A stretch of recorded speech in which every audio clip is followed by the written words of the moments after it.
দেখুন কত সুন্দর ধান রোপণ করছে লোকজন। আমি আসলে মনে করবেন যে কেন কৃষি। হ্যালো বন্ধুরা, এটা দেখুন আমি এখন আসলাম একটা ধানের জমিতে। যদি বিশ্বাস না করেন, ধানগুলো এত সুন্দর হয়েছে। সবসময় ধানগুলা পৌষ মাসের জমিতে রোপণ করে থাকেন এবং কার্তিক মাসে ধানের যেটা চারা বলে সেটা জমিতে ফেলায়। পরবর্তীতে পৌষ মাস দিকে এই চারাগুলো রোপণ করে থাকেন। এবছর ধানের ফসল অনেকটা ভালো। এখন পর্যন্ত যদি আল্লাহর কোনো বালা মুসিবত বা কোনো আপদ বিপদ না আসে, তাহলে দেখবেন খুব সুন্দর ধান হয় এই এলাকায়। কিন্তু সবাই ধান চাষ করে না, এদিকে বেশিরভাগই কৃষি। জমিগুলোই অনেকে অল্প অল্প ধান চাষ করে থাকেন, যাতে নাকি বছরে আর চাউল কিনতে না হয়। সেই জন্য ধান চাষ করে থাকেন। ধানের জমিতে দেখেন কি সুন্দর পানি দিয়ে রাখছে এবং কি জমির দিকে পানি টলটল করতেছে এবং ধানের ফসলাদি সব দিক দিয়েই এবছর ফলন ভালো।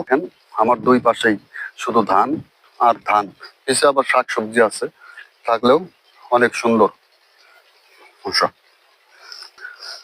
বন্ধুরা, এইভাবে ধান রোপণ করতে হয়। ধানের এর পরবর্তীতে ধান যখন কাটার সময় হবে, আমি আপনাদেরকে নিয়ে আসবো।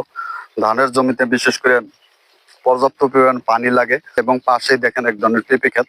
পেঁপে ক্ষেতটা আমি এর আগে ভিডিওতে দেখাইছি, তারপর দেখাচ্ছি যে পাশেই পেঁপে ক্ষেত এবং আরেকটি ধান ক্ষেত। ধান কিভাবে চাষ করে মানুষ, সেগুলো আসলে অনেকে শহর থেকে তো চাল কিনে খায়, অনেকে বুঝতে পারে না যে চাল গুলো কিভাবে আসে। আসলে একটা ধান ফলন করতে কৃষি জমিতে অনেক কষ্ট হয় একজন কৃষকের। কষ্টের মাধ্যমে এই ধানগুলো দিন দিন প্রায় 3-4 মাস তাদেরকে জমি থেকে ময়লা ফেলানো এবং কি সার দেওয়া, বীজ দেওয়া, তারপরে অনেক ধরনের বালা মুসিবত থাকে। এর থেকে উৎপন্ন হয় ধান। কিন্তু বছর শেষে যখন বাজারে ধান বিক্রি করতে যায়, ধানের দাম কম। এই জন্য ধানের দাম কম বিধায় কৃষকরা দিন দিন ধানের থেকে মুখ ফিরিয়ে নিয়ে বেশিরভাগ তরি তরকারি এবং কি শাকসবজির উপরে মনোযোগী হচ্ছে। ওটাও আমাদের দেশে প্রয়োজন। সেক্ষেত্রে দেখুন বন্ধুরা, আসলেই খুব সুন্দর। যারা ধান লাগায় তাদেরকে ধন্যবাদ এবং আরো মানুষ ধান লাগাক, দেশের চাউলের উৎপাদন বাড়ুক, মানুষ যাতে সঠিকভাবে চাউলগুলো পায় এবং কম মূল্যে পায় আশা করি। এবং সরকারকে বলবো যে আপনারা সার বিষ সঠিকভাবে যদি একজন কৃষকের কাছে সঠিক সময় না পৌঁছান, সেক্ষেত্রে ধান হোক যে কোনো ফসল হোক লস যাওয়ার সম্ভাবনা থাকে। তাই আপনারা সবসময় একভাবেই যাতে নাকি সঠিকভাবে সার বিষ সঠিক সময় পৌঁছে দেওয়ার জন্য চেষ্টা করবেন এবং